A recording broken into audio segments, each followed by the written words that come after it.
Hi everyone, in front of me I've got CUBOT King Kong X, and let me share with you how to clear the browser on this device.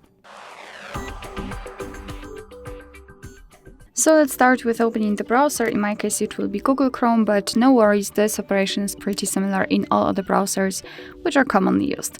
So now all we have to do is to tap on this three dots icon in the right upper corner and tap on the history. This is the list of all previously visited websites, so of course you can remove them manually one by one just by tapping on this X button right next to it. However, if you want to remove some advanced browsing history, simply tap on Clear Browsing Data. And here we've got basic and advanced options.